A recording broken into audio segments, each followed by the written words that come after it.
Welcome to Everything House Music and More, and my special guest today is the one and only Chicago legend, Leonard Remix Rroy. Leonard, what's going on, brother? Oh, not much. Just my T-shirt says it all. Newsflash, I don't care, huh? So I'm just letting you know this right here is going to be one of these heated podcast interviews, because you know how it is, brother. Yeah, I know. I tell the uncomfortable truth. All right, so you ready to get into it? Let's go, as Farley used to say. All right, let's do it. So, Leonard, when did you get into the house culture that predates house music, and how were you introduced to it? Okay, this was at this place. It was called The First Impression. Okay. It was directly across the street from what became the playground later. Okay. Now, that's when we were doing the new wave thing, punk rock, rock lobster, everybody lay out on the floor. Massage Frequency 7 was the bomb song to have. Oh, wow. Okay. Along with a couple of other, some here and there songs that were played. Yeah. I was always wondering whatever happened to this one guy, CJ the DJ. He actually had a van. Okay. He's the first person I've seen that actually had their equipment set up in an Anvil flight case with the gooseneck lighting and stuff. With where you can just pack up and go. Yeah. You just put the cover on it. Okay. It had the gooseneck lights that shine on the turntable. It was really, really nice. Right. Oh, good. Okay, so besides that record, what other records was that you remember back then that was very popular? Oh, The Waitresses. I Know What Boys Like. Okay. Martin Disco Circus came later when Herb Kent started playing the Punk Out Hour on WXFM. Okay. Yeah. All right, so how did you get into DJing, and when and who taught you? Okay, I got into DJing. I was 7. 7 years old. Yeah. I was in 2nd grade. Okay. And I was afraid to dance with girls. So I figured if I play the music, I could be busy playing the music and I won't have to dance with girls. Right. That's how it all started. It's always had something to do with women, huh? Yeah, pretty much. I was scared of girls because, they used to call me Len the Nerd. Len the Nerd. Yeah. That's a good DJ name, though. Nah, that wasn't going to work. Len the Nerd. So who taught you how to DJ back then? Visual, just watching different people. Starting off, like I said, he had CJ the DJ with the flight case. Okay. And they were 1200s and all that. I didn't know all of the ins and outs of it. Right. He had, I think it was the Teledyne mixer with the flip buttons and this and that. Right. And all he was doing was blending, keeping the songs going, right? And I was like, oh, this is... So you didn't know anything about beat matching or anything at that time? None of that. Just trying it out, None of that. Just doing it wild. I'm going to go ahead and do it. Mm-hmm. Okay. So what were some of the first records you started practicing with? Oh, first record started practicing with? Oh, Martin Disco Circus. You had, what was it? Master Boogie and Sounds, When the Shit Hits the Fan. Right. Was trying to get it in with that. Okay. And stuff like Dr. Love, the older music that was downstairs. Right. Okay. So what was your first DJ gig, and do you remember what it felt like? First DJ gig as of I actually got some money for it, or the... Yeah, no, okay, let's do it 2 parts. Mm-hmm. First DJ gig you ever did, mm-hmm. and then what was your first paid DJ gig? Okay, that would be Backyard Party, 1975. Okay. It was somebody's birthday. Can't remember. Right. But each one of my brothers had a sound design stereo system. Remember the all-in-ones? All-in-one, yep. So I got to both of them, and I brought them there. Put one record on. When that one was going off, I have one already ready on the other one. Okay. So it was continuous. Right. Like they do on the radio. Okay. I didn't know nothing about no mixing and all that stuff back then. Okay. Then my first paying gig, that came at the bitter end. Bitter End. Okay. And where was that at? That was 7300 South Cottage Grove. 7300 Cottage Grove. Okay. All right. You're also known for your turntablism and battle tricks. How did you get those skills, and what DJs influenced you the most? Steve Hurley influenced me the absolute most. Okay. The absolute most. I remember one night we were all at this place. It was called the Penthouse. Okay. And where was that at? Like Roosevelt and Halstead, right above the old Mr. Submarine that used to be there, right? Okay. I remember it like it's yesterday. Right. We were all up there, and that's when the handful of whatever DJs would be in there, you know, checking each other out. Right. Of course, you had Hans and Linnell, you know, Hans Cherry. Hans Cherry. Him and Linnell Wills. Okay. They were like the best dancers. If you wasn't dancing like them, you really wasn't dancing. Okay. So they're out there dancing and everything. Okay. Steve was playing Conquest. Give it to me if you don't mind giving it up. Okay. So Farley standing there, ego is all like this here. Then Steve Hurley was dun dun dun dun dun. It's like, how you do that? Right. I'm up at the booth looking, Farley's looking, like he just kept doing it, kept vacuuming. Like, how did he? So that was it. That was the start of it all. Okay. All right. So the battle trick scratching, where did that come about? That came about, believe it or not, organically. Okay. It just came about, you know, from messing with things, needles breaking. I didn't even have slip mats like, you know, the I forgot what they were called, but the gray hard ones. Right. The usually Techniques had them, but then we'll make our own, cutting out cardboards or pieces of felt and stuff like that. Right. Me, I went to Radio Shack on 95th near Evergreen Plaza Mall. Okay. They had these sponge. I remember those. The sponge ones, right? But they wasn't just like the hard felt ones. They were sponge. Right. They were literally sponge. Yeah. I would use the ones that would fit the 45 on top. Okay. So I have room to grip the record around this way. Because a lot of people, they were doing it this way, right, with their hand on top of the record. And I did it this way, and I found out just using my wrist, right, I get more activity on the scratching or whatnot from the wrist action, right, opposed to like scratching the whole vinyl, right. So you caught it at the end right there, yeah. Like I said, organically, it just happened. Okay, so back in those days, Chicago was known for its DJs crews like the Chosen Few, Wall to Wall, and the Chicago Bad Boys. Were you part of any DJ crew back then? If anything, it would have been a group called DJR, because my name was R. You had DJ JR Deontay, right, and you had Dwayne Jammin' Jackson. Okay. But when they seen DJR, they thought it was Dwayne JR and Remix. Ah, okay. Now Yeah. you get it like that. Okay. Yeah, I mean, I tried to develop my own thing. Right. I failed, but I tried. It was called Omega Sound Incorporated. Okay. I had the jacket and everything. And you was raised where in Chicago, Leonard?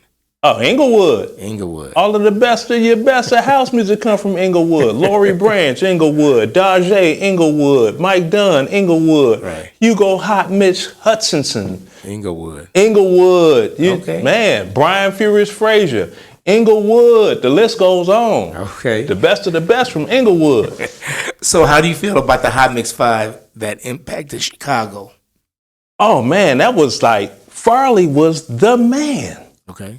He was that dude. So when people say Hot Mix 5, do you just think Farley or the rest of the guys? I think Farley for the turntablism. Okay. I think of Mickey Oliver for the edits. Okay. That's it. That's it. Okay. That's all. That's it. It ain't dissing on Scott or Ralphie. Right.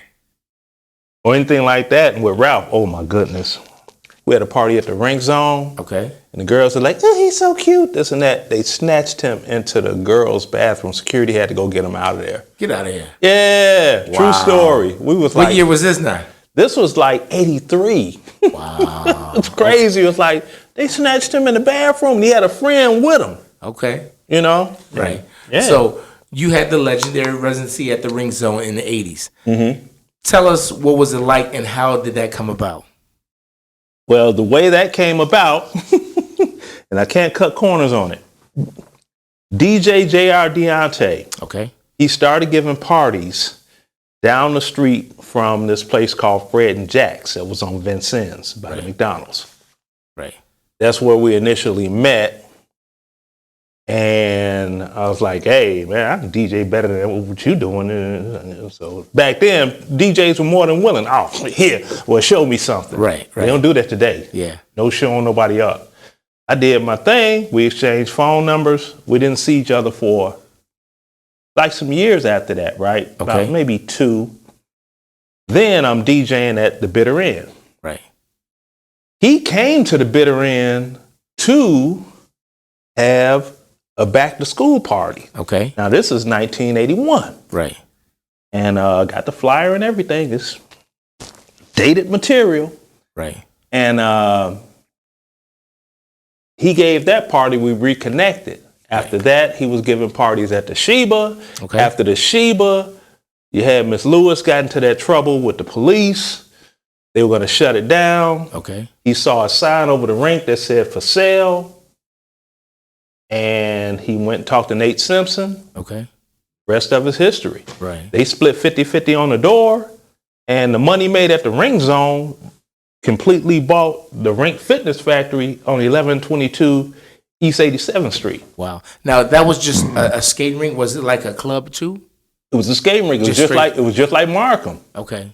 And they just used to throw parties back there. Through parties, because he made more money off the parties than the skating. Now, who used to do the sound system for the Rink Zone? He had his own system. He had bought the system. Bob Simmons put the system in there. Right. And for the additional bottoms and stuff that we used, we had one of 2 sound men that we used. We used James Bunkley. Okay. He also worked for Fox Player Sound, Fox Player 77, or DeAndre Sanders. Okay. Right. Back in the day. Yeah. Oh, yeah, that's He had right. those single scoops. He laid them down Absolutely. sideways. Right. And for some reason, when you lay the JBL single scoops Right. down, but you had to have, what was it, the JBL, the 1701, 15 that went in it. For some reason, it produced bass that was crazy. Yeah. So you were part of an infamous battle, a DJ battle, around the same time. Tell us about the battle and who else was in it and who won. Well, you had myself, you had Steve Hurley, Keith Fobbs, there was a 4th individual, and I still can't remember. I had to look on the doggone flyer to see who that 4th person was. Was it like Julian Perez? No, it wasn't Julian. Okay. No, Julian wasn't even. Julian used to hang out outside the DJ booth at the Rink Zone. Wow. Before he got with B96. But that's a whole other little, you dig. Okay. But it was us 4. Okay. And it was being judged by 4 DJs. Right. And the winner, if they got 2 or more votes, they won. Right. And I got 2 votes. Now, who were the judges at the time? Rob Allen was one. Lori Branch was another one. Okay. The other 2, I don't know who they were, but I know who voted for me. It was Rob Allen and Lori Branch. Right. So I remember that much. Right. So it was also an infamous battle where I think it had to involve Lil Jon. Were you in that battle also? Mm-hmm. Okay. Can you tell us a little bit about that? Oh, that was at the playground? Yes. And my intent, I was using this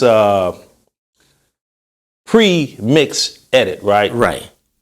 And my intent was I'm going to increase the BPM from 116 minute quick to 121 just with using this. And then they were talking about I was using a pre-mix record. Right. I wasn't mixing for real. Okay. You know, all on the mic. And I'm like, really, Farley? The next song I was going to play was going to be Capricorn, I Need Love. Okay. I was like, really? I grabbed a record.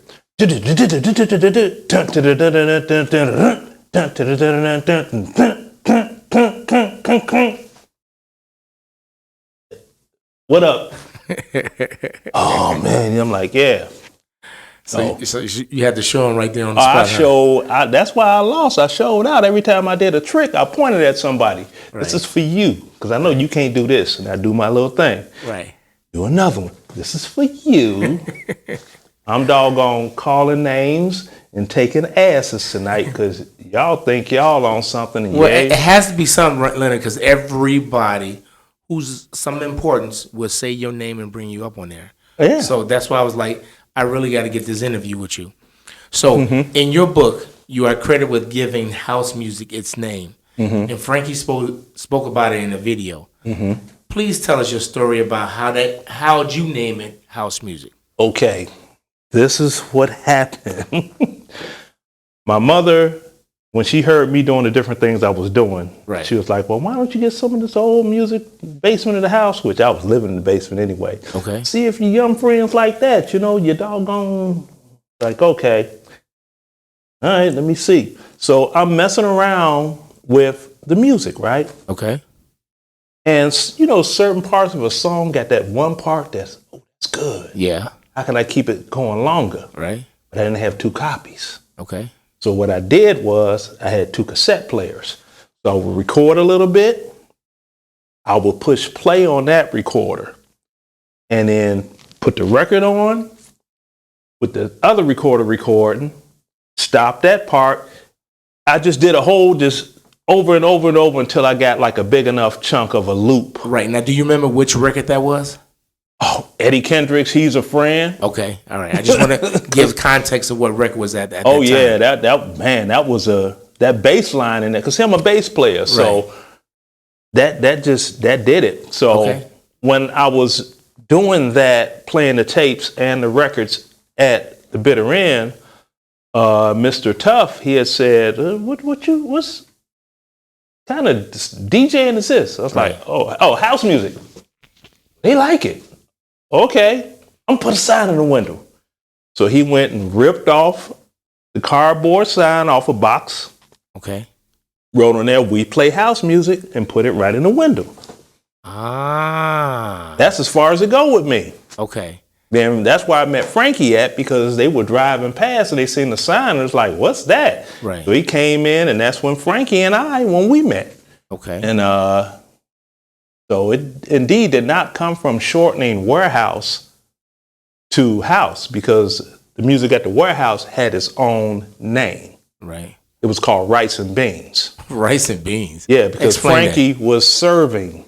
He was giving you service. That's what that term today. Oh, we're going to give you service. Okay. That's an old term from the warehouse. Okay. Disco was dead. They couldn't call it R&B because that was for old people. So they called it Rice and Beans. So let me ask you this. So if you saw some of the previous podcasts, Wayne said that house music came from people playing the disco, R&B in their basements and homes, and that's where the term, that's house music.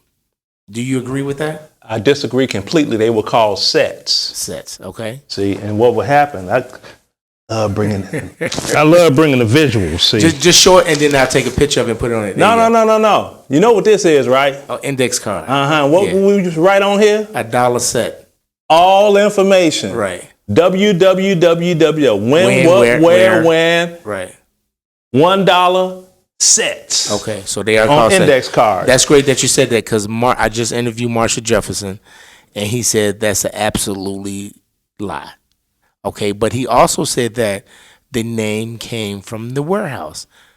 So he said that people used to go there and they would just shorten it, because at first they made house, they say it was derogatory, meaning that because it was at the warehouse, it was all gays predominantly.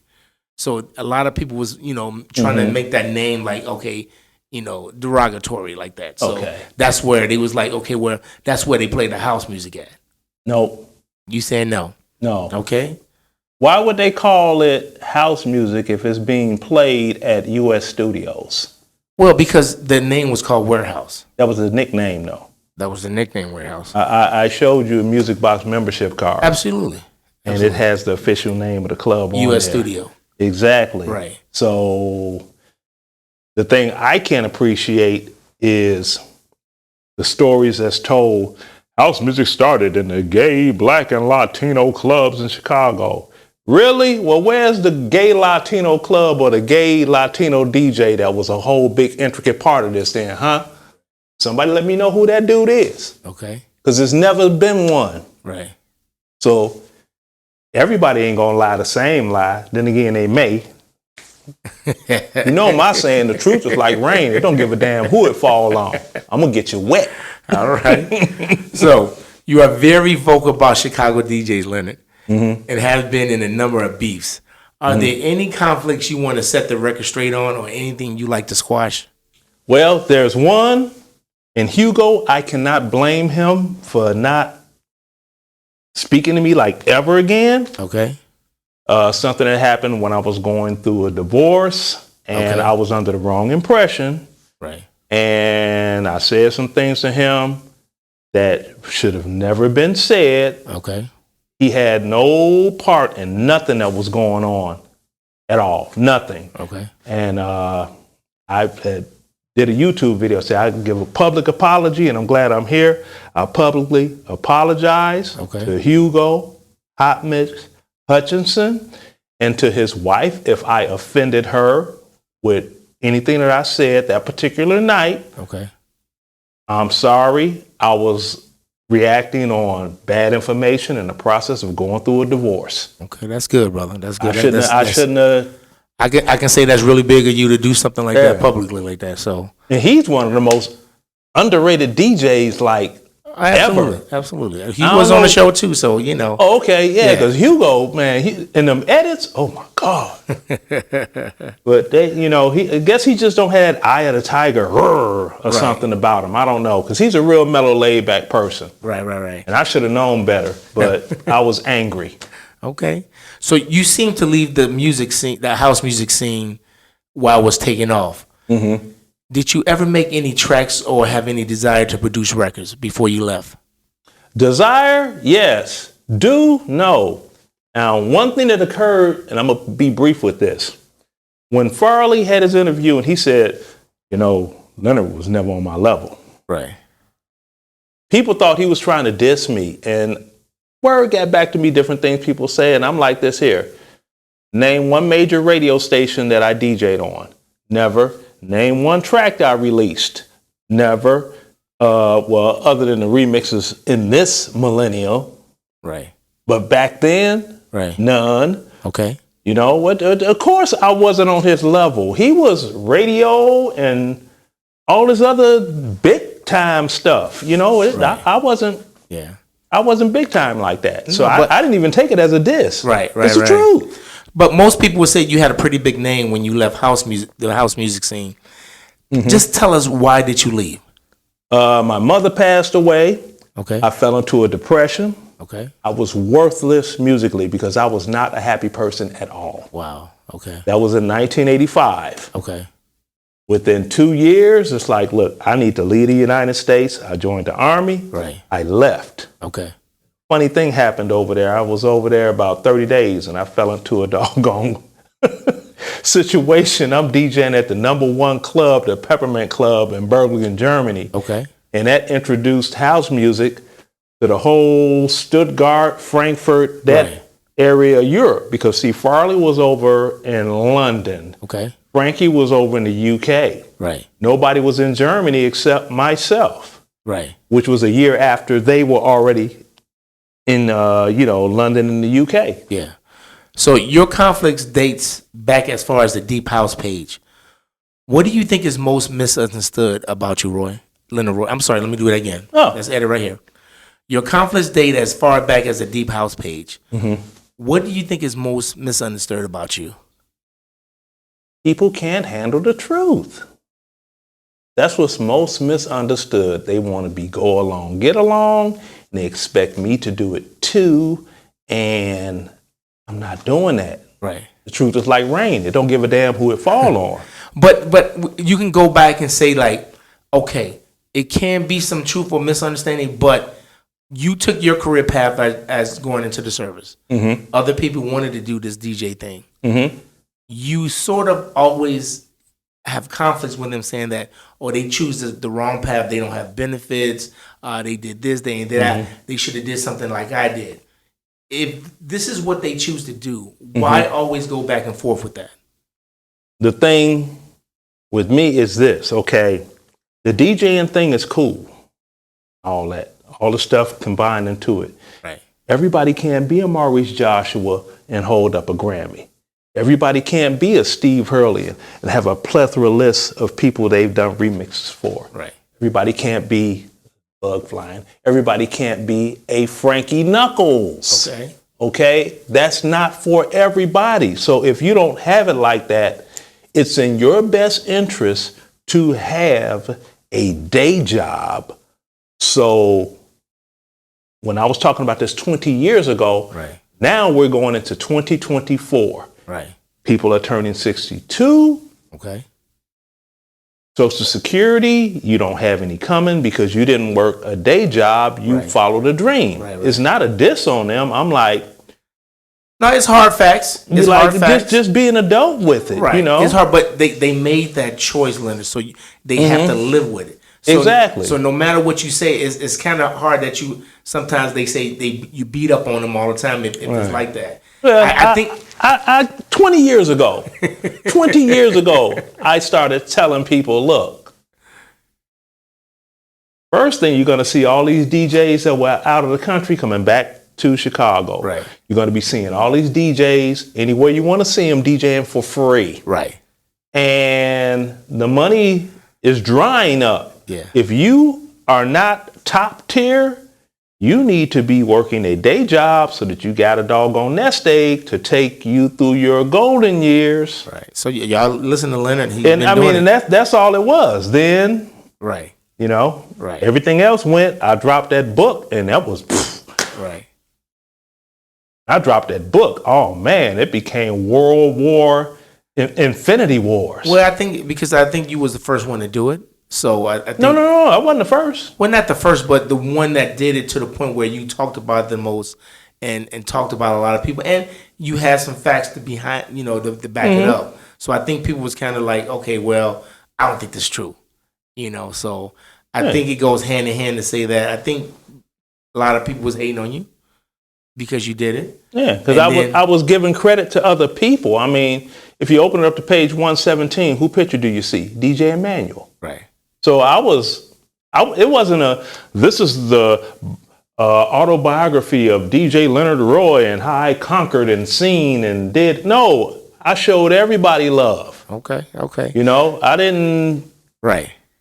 Right. And I told the truth. Some people just can't handle it. Okay. Like, hell, Wayne Williams, he can't mix doggone dirt with mud. All right, so okay, on vinyl. Since you said that, let's bring this up because there's a lot of controversy going back and forth for things that you say on your YouTube video about the chosen few. Especially recently, not too long ago, about Alan King and his daughters. I didn't say anything about his daughters. He said something that your son should be smashing his daughters. No. And I know who that came from, and I'm not going to bring their name up because I don't even talk to that person anymore. Okay. Now, what I said was this. You let me know if this is offensive. Like, well, our kids knew each other since they were...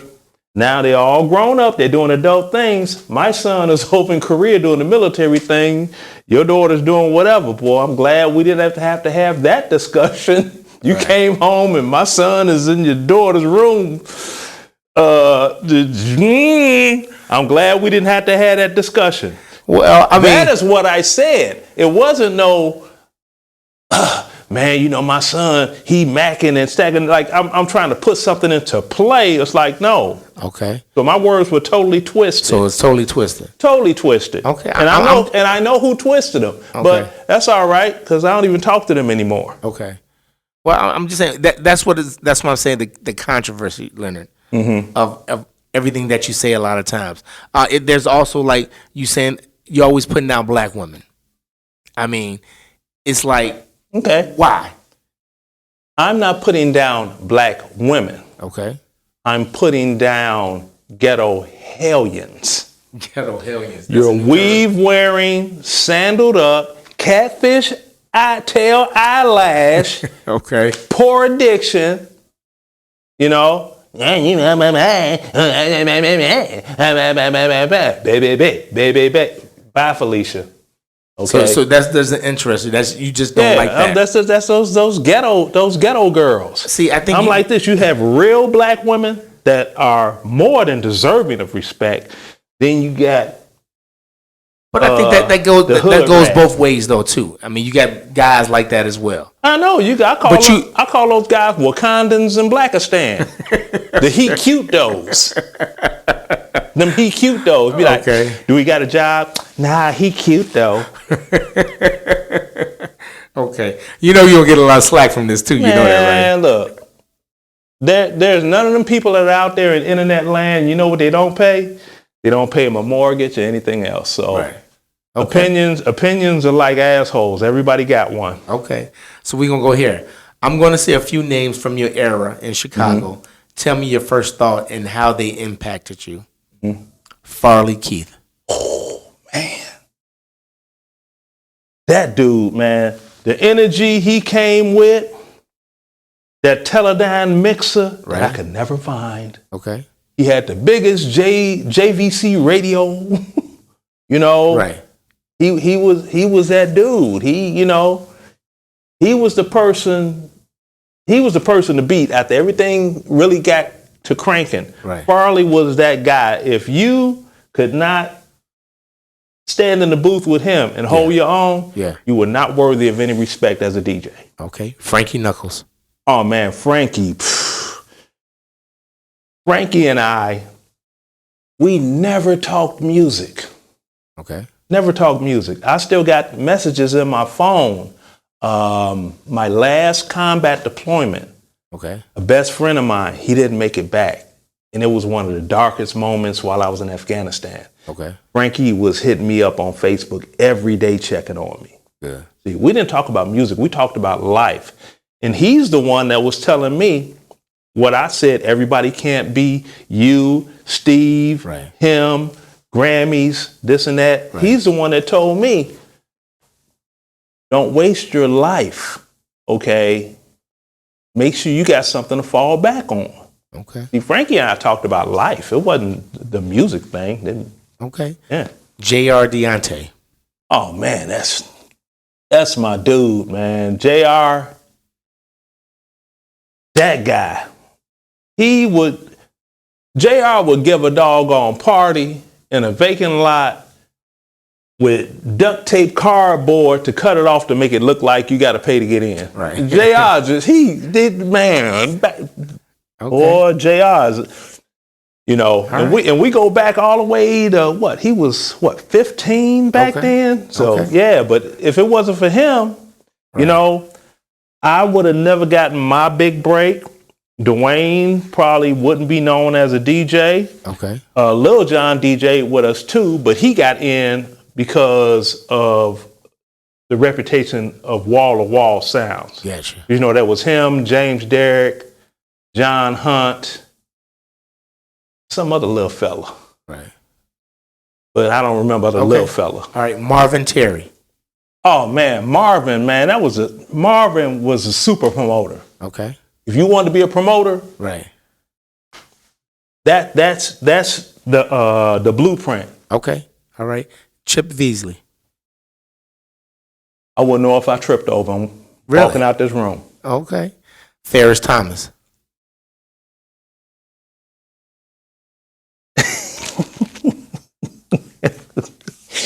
Ferris, boy, I'm glad he went to hip hop because, he was doing his thing on the house music tip. Right. But when the money went, he went hip hop, and I was like, my man. A lot of people were hating on Ferris, saying, "Oh, he left house for hip hop," and this. I'm like, Ferris left and got paid. Right. He went and got paid, did his thing. Actually got him some turntable skills. Right. Because him and Jesse was about the same level DJs back in the day. That's nice that you said that. So, Jesse Saunders. He was cute. That's how he got booked for gigs. He was cute. How was he as a DJ? The expression on my face should have said it all, but he was a doggone. He wasn't even average at best. Okay. As a DJ. Okay. You know, but he was cute. Okay. And the girls, they liked the guys with the good hair. You know, like when Wayne had hair, it was all curly, right? Then Alan King, he's a light-skinned brother with the good hair. Right. And then Jesse had the curly hair. Okay. And he's so cute. So when you book Jesse, you know the girl's going to show up. And if the girls show up, the guys are going to show up. Right. And yeah, that's what. Okay. So Leonard, I need to ask you this because you was there at the beginning. Mm-hmm. Who do you think had the first house record that was put out? Official or unofficial? Can we break it down? Let's go with the official record. The official record, Chip E. Why would you say that instead of Jesse Saunders? Because Chip released the first song that actually said it's house. Jesse's On and On was a duplication of an existing bootleg. What was that? Video Arcade, Video Space, Video something. It was a bootleg. It consisted of Funky Town, right? Donna Summer, Toot Toot Beat Beat, and something else. Okay, so let's say this. Can we say It's House was the first record that said house, and then Jesse's was the first one because he did a disco loop, put other things underneath it, and then on the reverse side, he did a whole bunch of tracks and everything on the other side. Because I give credit to, I mean, the numbers don't lie because the record says came out in 1984. Mm-hmm. And it's slew of records that came out. Right. Jack tracks came out after that. Mm-hmm. That's so true. Can we say to this day that Jesse had the first house release and Chip had the first record that said house in it? We could say that, but if we're talking about releases, Vince Lawrence had the first release. And what record was that? Fantasy. You have Fantasy, you have Fast Cars, but a lot of people say Fantasy is On and On. Jesse's records came out after the release of Mitch Ball. Right. Absolutely. I mean, they was part of Vince and Jesse. They was all together using the same equipment. Right. So I was DJing at the Rink Zone. Right. When Vince had the album and he brought me a promo copy of it. After that is when On and On came out. Well, I believe Fantasy was 84 too. It was first. So you saying right now Fantasy is the first house record? No, I'm saying Fantasy was the first release that was being played at the house music clubs. Jesse's was not. And this is nothing against Jesse. Okay. I'm just keeping it factual. Right. Because I still have the original one that Vince gave me. Okay. All right. Yeah. So also, let's go unofficial. Mm-hmm. What's the first unofficial release? House record. Out of My Hands, Omni. You say that before Jamie Principle, Your Love? Jamie Principle, what you mean, Feels Good by Electra? Well, everything is something, Leonard. You know that. So yeah, I know. But it's a funny thing with that. They have a history behind that said that Jamie and Frankie made that song in the DJ booth at the power plant. Did you hear that? Well, Craig Loftus said that in his podcast, but I think he helped Jamie produce that record by being the engineer on there. And they did some of the stuff that was in the booth there. But I don't believe it was Your Love. It was another track that he was doing. Well, they've been saying Your Love, because I'm like, well, if that's true, seeing as the Music Box was open in 1983 and the power plant was not open yet, and there was a DJ battle, and Steve Silk Hurley and myself were in it, and Steve played it on acetate before 1984. Got it disqualified, right, or something like that. No. He figured that was the big joker in the spades game. I got Your Love on acetate. Right. It didn't work. Right. But I thought it would. I'm sitting there like, right. I can't do nothing behind that. Yeah. But, so now maybe it was Baby Wants to Ride. Okay. Maybe it was that one. Okay. It definitely was not Your Love. And Your Love was Feels Good by Electra, was the breakdown with a keyboard arpeggio on top of it that was made in Jamie Principal's basement. Okay. Got sent around on different tapes. Okay. So, in your words, Fantasies was the first release that was playing in the house clubs. Then comes what? Then comes On and On. Okay. Then comes Jack's Tracks. Right. Then comes, what was them, It's Okay. Right. And Real Love. Real Dub. Right. If you listen to Real Dub, listen to the scratch mixing on it, and that'll let you know right there. You listen to it, you'd be like, oh. That was Farley doing the scratches, correct? No, that was Jesse. That was Jesse trying to scratch? Trying. Emphasis on trying. Okay, average at best. He should have hollered at me or Farley to do the scratching on that track. All right. You know, I still dug it though. Right. But he's got this one track called it's like It's Okay. Yeah. All it says it's okay. Right. It's okay. I still play that. I love that song. So let me ask you this. I know you had I saw one of your videos about Ron Carroll. What do you have against Ron Carroll? I don't have anything against Ron Carroll. Okay. I got a tape of Ron Carroll. He gave me a cassette tape in 1995 when I was on my way to Fort Leonard Wood, doing a second military tour. And the blends sound like gym shoes and a dryer. That's what it sound like. Now I gotta get now. Ron can spin, man. Oh, he can spin. Now I said, yeah, he can spin. Ron gets down. He's a beast. Okay. I seen what he did Memorial Day weekend at Millennial Park when he had the 4 sound stages. He was doing his thing. But the thing, like me, I was like, hey, how you doing? And he looked at me like, well, that's because you be gone from me. That's because you talked about him. No, that's why I talked about him. Because he looked at me with the be gone from me. So I'm like, bruh, whoa, bruh. I ain't never said nothing about you in a negative way. Now you think you arrived someplace? So do you think people misunderstood you and don't like you not because you don't tell the truth? It's because sometimes your information is wrong? Yeah, they could think it's wrong. They'll research it. But I know why people don't like me. But the foundation is my delivery. It's your delivery? Okay. Yeah. I'm not used to that. But I'm just saying that some things you say, do you actually research it first, or do you just go by and say it just to get the cheeks and? Oh, I research it. That's just like with the last thing that I put the facts out there. I had no idea that the Casio company was established in 1979. Okay. I didn't know, but I knew from growing up in that era that we didn't have those. So I looked it up and everything and read up on it. It was like, established in 1979. First keyboards were sold in 1980. There are the Carfax. Bam. Now, argue with Google. Don't argue with me. Argue with Google. So, all right. So you say you just, okay. So the reason why I say that, because we had our beefs at some time long ago. And, you said a lot of things like, oh, it was easy to get a Grammy.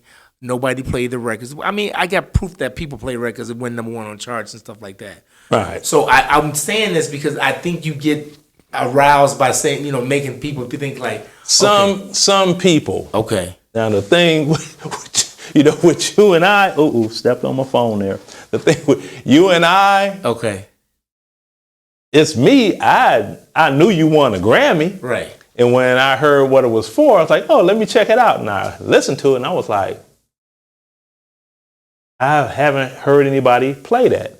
Yeah, but hell, who gets to work with Beyonce if you're a nobody? Right. No, it's not that. But it was being played. It's just where you were at, it wasn't being played. Right. So I'm just saying, I know you say things because you want to get people to be like, But we're coming to the end. I just want you to explain to people, Leonard, or tell them why do you do that so you don't be like the most hated person out there. Okay. I do things sometimes just to get a reaction out of people. Okay. Just to see what happens. Well, there we go, y'all. Okay. All right? All right. I admit that. People that know me, man, Leonard, it's like, yeah, I'll do things just to get a reaction. Okay. Sometimes, not all the time. All right. Not all the time. See?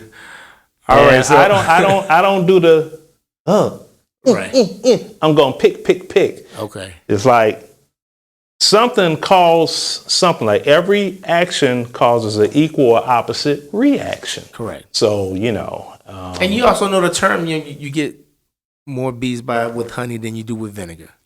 That is true. I get more views on YouTube, which boost up my revenue. So I just want people to clarify, like, Leonard is a good guy. Yeah, there's nothing. Right. We wouldn't be here in the same room talking if there was some type of insanity or whatever. It's like, man, I am completely harmless. Yeah, but I do this because you have a history in this, Leonard. Yeah, I know. And I want it documented. I want it coming from your mouth. Mm-hmm. But I want people to see the true you, not the Leonard that want to get the views and cause the controversy. Right. But just show people that you're a good dude. Look, I am a real individual. Right. Bottom line up front, if Frankie was still here, Frankie would tell you the same thing.